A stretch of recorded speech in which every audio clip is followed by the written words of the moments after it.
Welcome back. The objectives of this video is to introduce transformations of rational functions. So a rational function can be expressed, or its parent function can be expressed as 1 over x. And the graph of that parent function, it turns out that the y-axis and the x-axis both end up being asymptotes, right? X can't equal 0, and as x gets to larger and larger, this is going to 0, so our vertical and horizontal asymptotes are both the x and y axis. And then with a positive rational function, our graphs, we will graph in the first and third quadrant. If this was like negative x, negative 1 over x, well then it would be a reflection, and then our graphs would look like the red one. So that's how the negative sign would impact that. That would be one of our transformations. So let's take a look at our examples here, and we'll run through some transformations of rational functions. So in sample A, we have a pretty straightforward rational function, f of x equals 1 over x plus 2. And as you might suspect, this is going to be a shift of 2 units to the left. And what we're going to shift is we're going to shift our asymptotes. So we're going to take that vertical asymptote and we're going to move it 2 units left. Now the horizontal asymptote, since we don't have any shift in k here, we're not like in B, we're going to shift that up 3. We're not going to shift our horizontal asymptote. So the only thing that moves is our vertical asymptote moves from x equals 0 to x equals negative 2, and our horizontal asymptote is going to stay at y equals 0. We may want to look at a y-intercept and an x-intercept, and we'll see what we get there. But let's go ahead and put our asymptotes in. So I put my asymptotes in.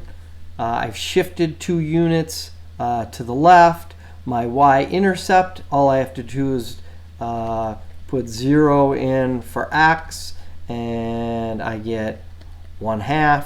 So 0, 1/2 is my y-intercept. And then I can just follow my asymptotic behavior and go ahead and graph.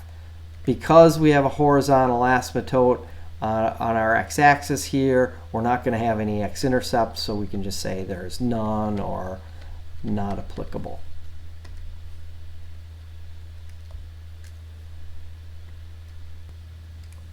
Now in sample B, we've got some different things going on here. We have x plus 1 in the denominator, so we're going to go shift our x in the opposite direction again. So that's going to be a 1 unit shift to the left, just like we did in the previous one. We went 2 units left. But the plus 3 here means we're going to shift 3 units up. So our asymptotes are our horizontal asymptotes are going to change. So our vertical asymptote, that will be at x equals negative 1. And now our horizontal asymptote, instead of being at 0, is going to be at y equals 3. So we'll go ahead and put those guys in. So I have my asymptotes are in at x equals 1, and if I were going to graph, I'm going to graph in my new first and third quadrants because I don't have a negative in the numerator. I'm not reflecting anything.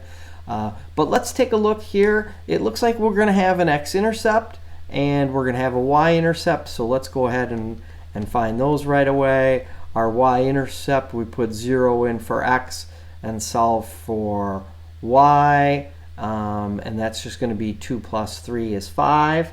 I think I got that wrong. No, I got that right. The y-intercept is at 0, 5. The x-intercept might be a little bit tougher because we want to set y equal to 0 and solve for x. So we set our function equal to 0, and we get 2 over x plus 1 plus 3. So negative 3 equals 2 over x plus 1. Multiply both sides by x plus 1, and we get negative 3x minus 3 equals 2. Add 3 to both sides. We get negative 3x equals 5, and x equals 5 over negative 3. So that is my x-intercept at negative 5/3, negative 1 2/3. And my y-intercept is up here at 5. So I can go ahead and sketch my rational function. In sample C here, we've got multiple things going on. Our numerator is negative, so that means we're going to do a reflection. So we're going to graph in the opposite quadrants instead of kind of the first and third. We'll graph in the second and fourth. We're shifting up 2 units, and we're shifting to the right 3 units, and we have a reflection. So our vertical asymptote is moving to x equals 3. Our horizontal asymptote is moving up to 2. Our y equals 2. And that does make sense if we're testing as x gets really, really large, positive or negative. Negative 1 over x minus 3 is going to get closer to 0.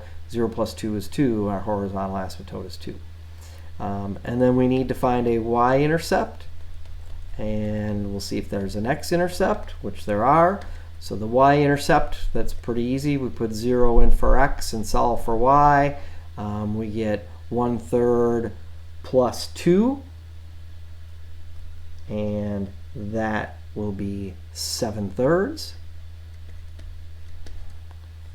And our x-intercept, solve for, set our function equal to 0 and solve for x. I'm going to bring the 2 over to the other side right away, and negative 1 over x minus 3. Multiply both sides by x minus 3. And I get negative 2x plus 6 equals negative 1.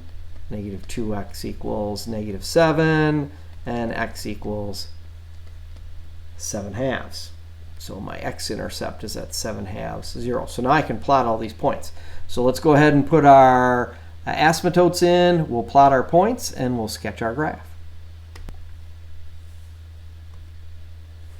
So I've put my asymptotes in at x equals 3, y equals 2. My y-intercept is at 0, 7/3, so that's just 2 1/3. And my x-intercept is at 7/2, so at 3 1/2. And sure enough, I have bridges, so I have to take them. And as we promised with the reflection, if you will, we're graphing instead of in the first and third quadrants. Now we're graphing up here in the second and fourth quadrants. Sample D, I think I'll leave that for you to bring to class. Don't be fooled by the 2x minus 4. It's really not that difficult to handle. You can look at this as 2 times x minus 2 if you want, and that might tell you how things are going to shift along the x-axis. And then that'll give you your asymptotes, and you can figure out the y-intercept and the x-intercept and plot everything and bring that to class.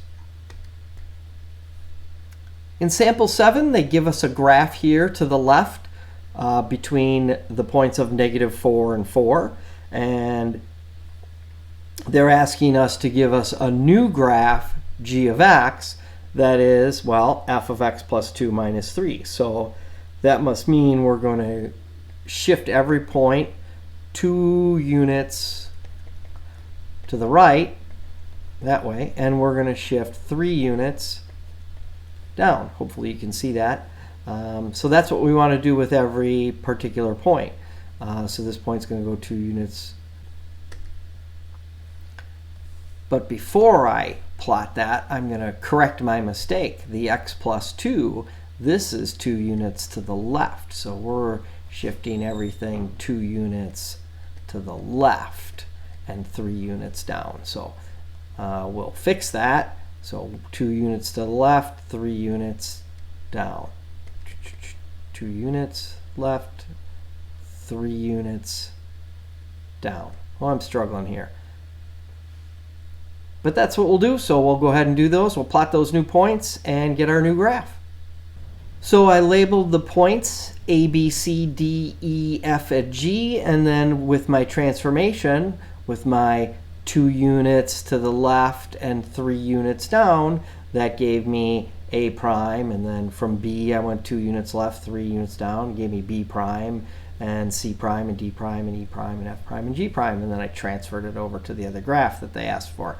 So there is an example of a transformation of a piecewise function. We've also done transformations of rational functions, and you'll get some more practice with this when I see you in class.